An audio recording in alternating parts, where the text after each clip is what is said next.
पुण्यात्माओं, आप सभी काल के जाल में फंसे हुए हो और इस काल भगवान ने आपको बिल्कुल ज्ञानहीन बना दिया है। इस काल भगवान ने अपने को केवल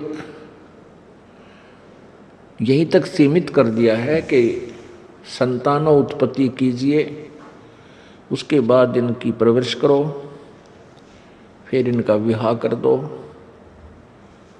और फिर आप बेशक मर जाओ। पुण्यात्माओं, संतान उत्पत्ति, इनकी परवरिश, विवाह शादी, जो भी फिर इन बच्चों के निमित्त इनके भाग्य में, उनके जीवन में जो कुछ भी घटना घटनी है वो पूर्व निर्धारित है।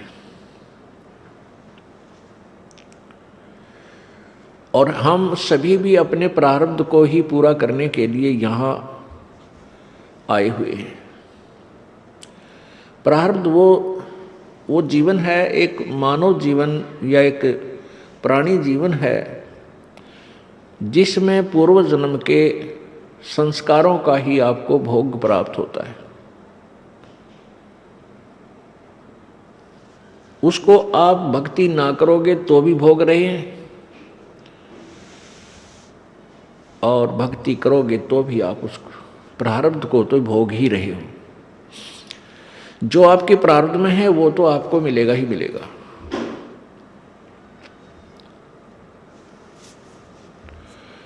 उसको नहीं कोई रोक सकता जो पूर्व निर्धारित प्रभु के द्वारा किया गया है।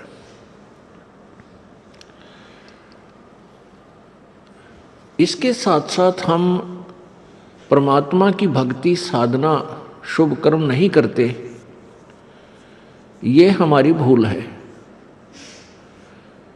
आज कोई दुखी है तो अपने पुण्य से, अपने पाप से, कोई सुखी है तो अपने पुण्य से। ये पुण्य और पाप कब हुए थे? पूर्व जन्म में, पूर्व जन्मों में, पहले के जन्मों में, जब आप कभी मनुष्य जीवन में थे। तो उन पुण्य और पापों का आपको अब भोग प्राप्त है। जिसके पुण्य अधिक हैं उसी रेशों में, उसी अनुपात में उसके पुण्य अधिक प्रारब्ध में प्रवेश कर दिए गए, मिला दिए गए।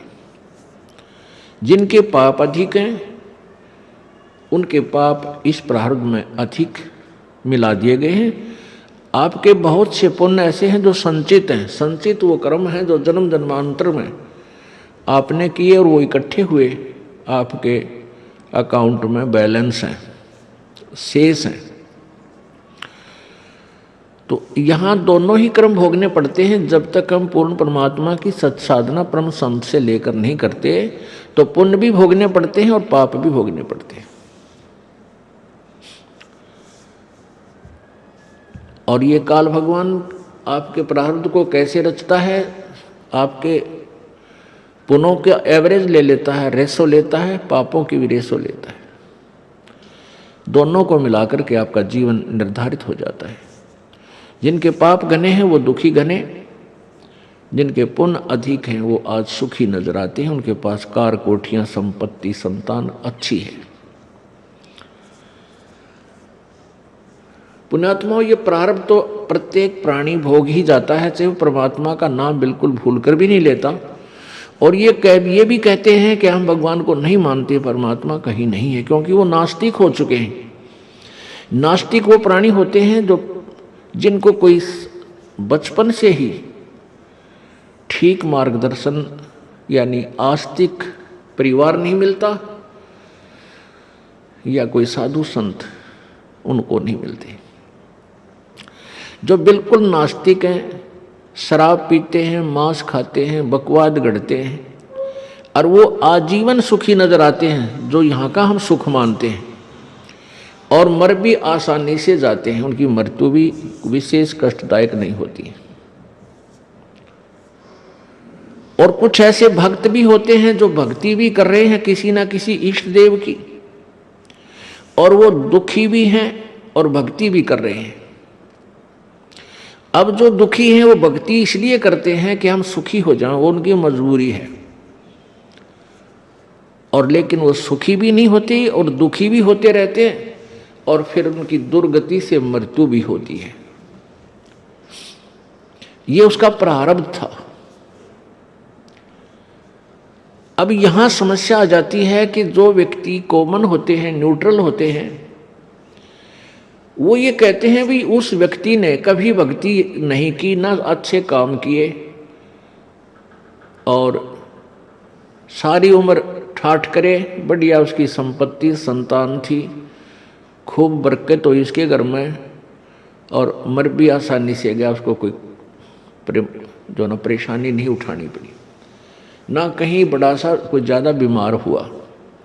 और एक हम देखते हैं ये भक्त सारी उम्र इसने भक्ति भी की, मंदिरों में गया, मस्जिदों में गया, वहाँ धामों पर चक्कर लगाए, भक्ति भी करता रहा, गीता जी का पाठ करता था, और इसको कोई बरकत नहीं हुई, दूने दुख हुए।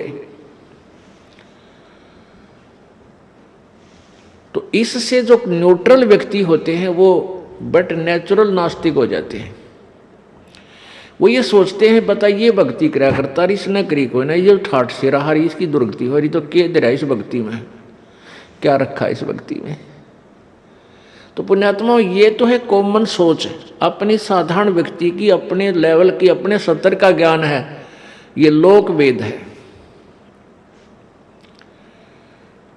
इन सभी धारणाओं को सेट करने के लिए, सभी धारणाओं को सुचारू करने के लिए भी कौन से काम करने चाहिए, कौन से ना करने चाहिए, और वो जो व्यक्ति सुखी रहा सारा जीवन ठाठ किए, वो उसमें क्या राज था, और जिसने भक्ति भी की दुर्गति रही उसमें क्या राज था, इसका निर्णय संत देते हैं, सतगुरु के विचार देते हैं, परमात्मा के सदग्रंथ देते हैं, परमात्मा का विधान बताएगा। तो उसको हमने मानना चाहिए, उस पर आरूढ़ हो जाना चाहिए। फिर हम अपनी दंत कथाओं को आगे नहीं लाना चाहिए, उसमें वो आगे नहीं अड़ानी चाहिए।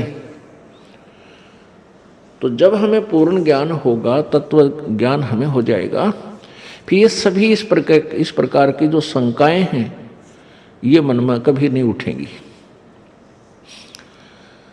तो पुण्यात्माओं, प्रारब्ध तो प्रत्येक प्राणी अपना भोग ही रहा है और भोगता रहेगा। इसके साथ साथ हमने एक अति आवश्यक कार्य और करना चाहिए था, जिसको हम नहीं कर पाए, कारण कुछ भी रहा। वो अति आवश्यक कार्य है परमात्मा परमेश्वर पूर्ण ब्रह्म की भक्ति, शास्त्र अनुकूल परम संत से लेकर के गुरु धारण बना करके, यानी पूर्ण संत, इन नकली संतों से, अधूरे जो कथित संत हैं, इनसे उपदेश लेने मात्र से भी लाभ कतई नहीं होगा।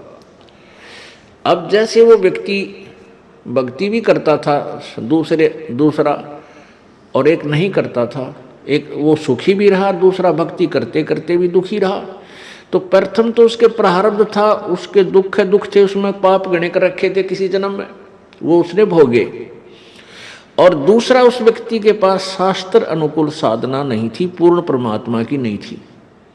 जब तक आप पूर्ण परमात्मा, पूर्ण ब्रह्म, सत्य पुरुष कबीर देव की, कबीर परमात्मा की भक्ति नहीं करोगे परम संत लेकर यथार्थ मंत्रों से, तब तक आप अपना प्रारब्ध तो भोगते रहोगे, जैसा किया वैसा कर्म भी भोगोगे। अन्य किसी भी देव की, किसी भी भगवान की आप जी पूजा करते हो, उससे आपके, ठीक है, पुण्य और भक्ति कर्म जो उस स्तर के हैं वो तो इंक्रीज हो जाएंगे, वो पुण्य तो बढ़ जाएंगे, लेकिन आपके गुड अकाउंट में लिख दिए भी जाएंगे। लेकिन आपके प्रारब्ध के कष्टों में, संकटों में कोई परिवर्तन नहीं कर सकते, नहीं हो सकता, क्योंकि वो प्रभु जिनकी आप साधना करते हो वो अंगारी नहीं है, वो पापों के शत्रु नहीं है, वो बंदी छोड़ नहीं है, वो बमबारी नहीं है। इसलिए हमने उस परम पिता परमात्मा पूर्ण ब्रह्म की वो सत्य भक्ति करनी पड़ेगी, जिससे हमारे पाप भी नाश हों, प्रारब्ध में हमारे जो कष्ट लिखे हुए हैं उनको भी परमात्मा नाश करे।